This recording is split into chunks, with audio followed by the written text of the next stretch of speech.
샬롬 할렐루야. 창세기 1장 28절입니다.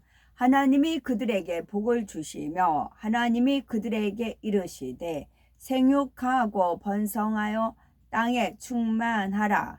땅을 정복하라. 바다의 물고기와 하늘의 새와 땅에 움직이는 모든 생물을 다스리라 하시니라. 아멘. 마태복음 3장 12절입니다. 손에 키를 들고 자기의 타작 마당을 정하게 하사 알곡은 모아 곳간에 들이고 쭉정이는 꺼지지 않는 불에 태우시리라. 꺼지지 않는 불에 태우시리라. 아멘. 디모데전서 2장 4절.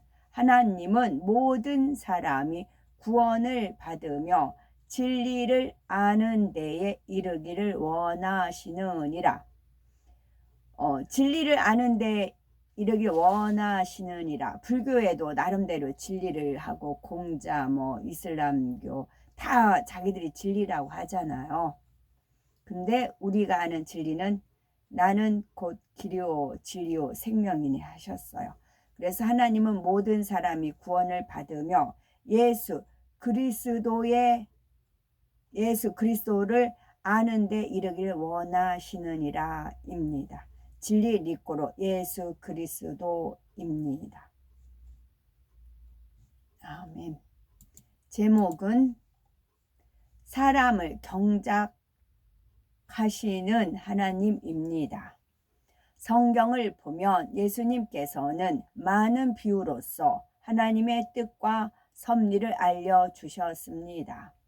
인간의 지식으로는 영의 세계를 이해할 수 없기 때문에 이 땅의 것들로 비유하여 깨우쳐 주고자 하신 것이지요. 특히 씨 뿌리는 비유, 겨자씨 비유, 밭의 가라지 비유, 포도원 비유, 불의한 농부의 비유 등 경작에 관한 것이 많습니다. 이는 농부가 땅을 개간하여 씨를 뿌리고 가꾸어 열매를 거두듯이 하나님께서도 이 땅에서 인간을 경작하시고 때가 되면 알곡을 거두어 천국으로 드린다는 사실을 알려주시기 위함입니다. 창조주 하나님께서는 영원 전부터 우주 공간에 홀로 계셨습니다.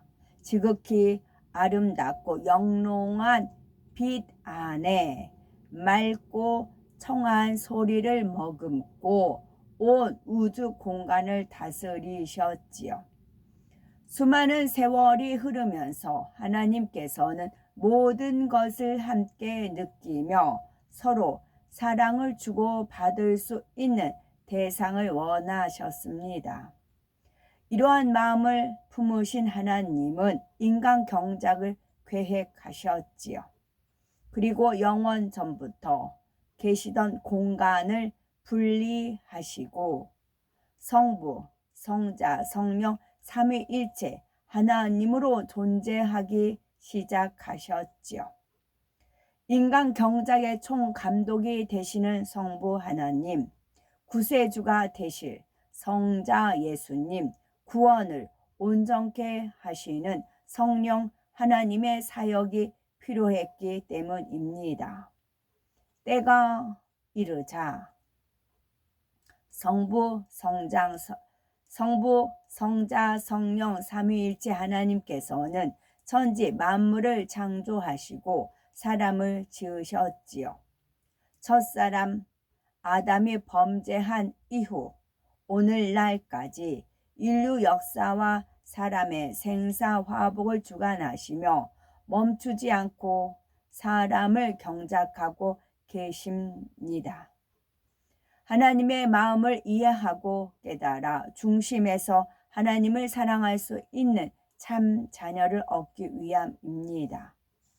어떤 부모에게 두 자녀가 있는데 큰 아이는 시키는 대로만 하고 자신의 의견이나 사랑을 표현하지 않습니다.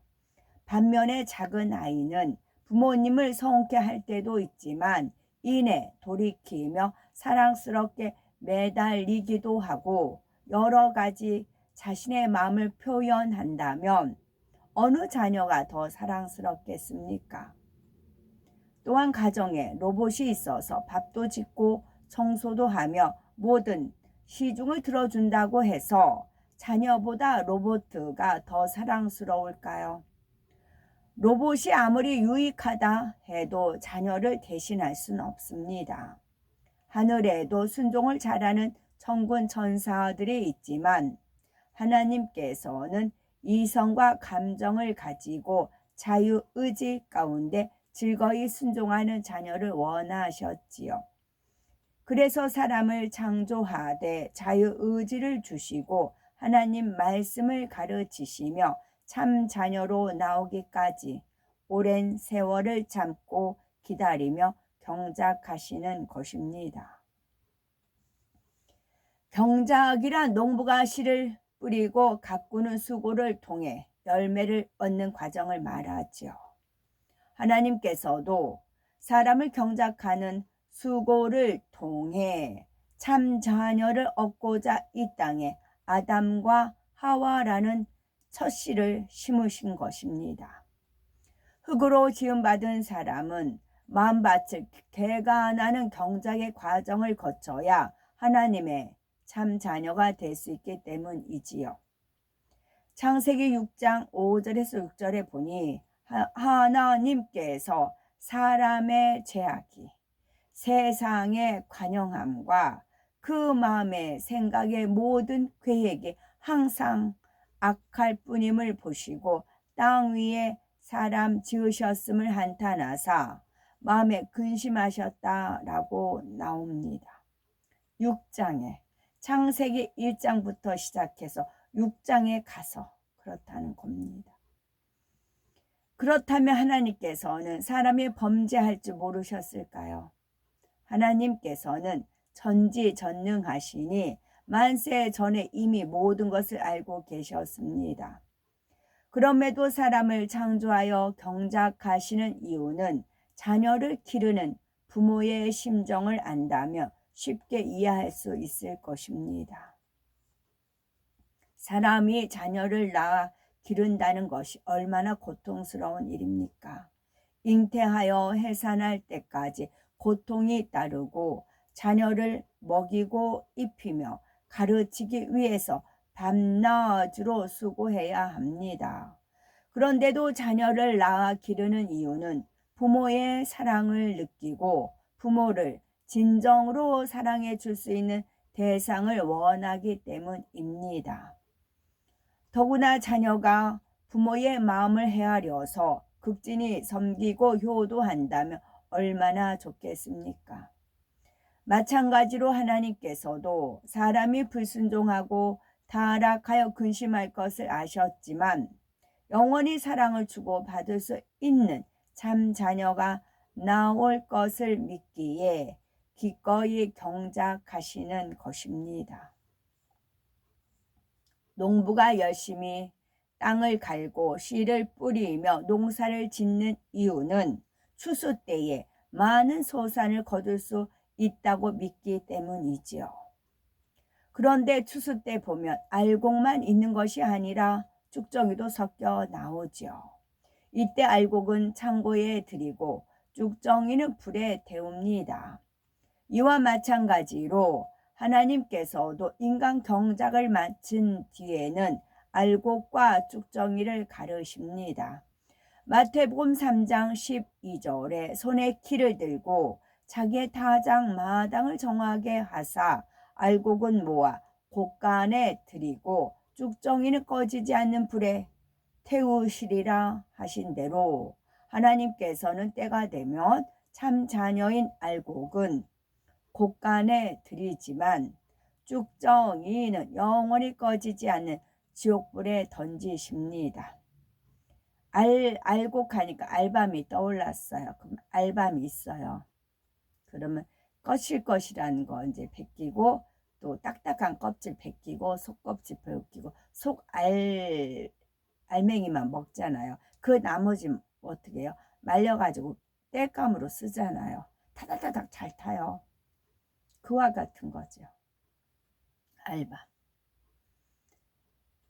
알곡이란 예수 그리스도를 영접하여 진리 안에 살면서 하나님을 사랑하고 하나님의 사랑받는 사람을 말합니다. 자, 알곡이란 예수 그리스도를 영접하여 진리 안에 살면서 예수 그리스도 안에 살면서 하나님을 사랑하고 하나님의 사랑받는 사람을 말합니다. 예수 그리스도 안에 살아요. 그러면 예수 그리스도께서 하나님을 사랑하잖아요. 우리 이제 그 안에서 그리고 하나님의 사랑을 받습니다. 예수 그리스도입니다. 즉 잃어버렸던 하나님의 형상을 회복하여 말씀대로 행하는 빛의 자녀들이지요. 반면에 쭉정이란 예수 그리스도를 영접하지 않거나 입술로는 믿는다 하지만 말씀 안에 살지 않고 여전히 악을 행하며 세상의 정욕을 쫓아 살아가는 사람을 말합니다. 그러면 사랑의 하나님께서 쭉정이를 영원히 꺼지지 않는 지옥불에 던지시는 이유는 무엇일까요? 디모데전서 2장 4절에 하나님은 모든 사람이 구원을 받으며 진리 예수 그리스도를 아는 데 이르기를 원하시느니라 말씀하십니다. 하나님께서는 모든 사람이 구원을 받도록 하나님의 사랑을 여러 방법으로 깨우쳐 주시며 구원의 길로 인도하시지요. 그런데도 끝까지 하나님의 뜻과 섭리를 거스르는 사람들이 있습니다. 이들은 사람으로서의 가치를 상실했으므로 쭉정이에 속하며 짐승과 다를 바 없습니다. 하지만 사람은 영원 불멸하는 영혼을 지닌 존재이기에 영이 없는 짐승처럼 아예 무상태로 멸할 수도 없고 알곡 성도와 함께 천국에 들일 수도 없지요. 그러니 하나님께서는 천국과 구별하여 지옥을 두신 것입니다. 농부가 추수 때의 알곡을 거두어 쭉정이와 함께 두지 않는 것과 같습니다. 온갖 제약이 가득한 쭉정이 같은 존재가 알곡 성도와 영원히 함께 산다면 아름다운 천국이 제약으로 오염될 수밖에 없습니다. 그래서 철저히 필터로 걸른다고요. 백보자 대심판을 거칩니다. 철저히 걸릅니다. 하나님께서 지옥을 따로 두신 것도 근본 하나님의 사랑에서 나온 것입니다. 농부가 씨를 뿌리고 거두는 일이 한 해로 끝나지 않고 계속되는 것 같이 하나님께서도 인간 경작을 멈추지 않고 계십니다. 성경을 통해 하나님의 마음과 뜻을 알려주시며 믿음의 선진을 통해 하나님의 사랑을 전하게 하셨지요. 오늘날에도 주의 종과 일꾼들을 통해 영혼들을 깨우시며 끊임없이 인간을 경적하고 계십니다. 그러나 시작이 있으면 반드시 끝이 있듯이 인간 경작도 한없이 계속되지는 않습니다.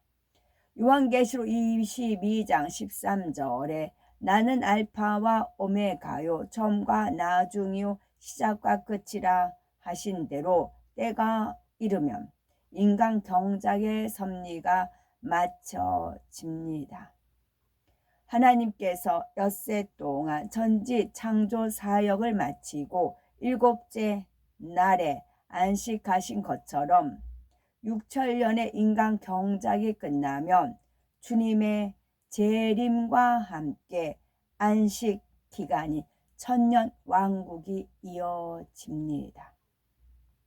안식 기간인 천년 왕국이 이어집니다. 천년 왕국이 끝난 후에는 백보자 대심판이 있고요. 이때 알곡 성도는 이 땅에서 행한 대로 상급 심판을 받고 각자의 믿음의 분량에 합당한 천국 처소에 들어갑니다. 하지만 쭉정이는 지옥불에 들어가 영원히 고통받습니다. 이러한 인간 경작의 섭리를 깨달아 하나님의 말씀대로 행하는 알곡 성도가 되어 아름다운 천국에서 영생 복락을 누려야 되겠죠.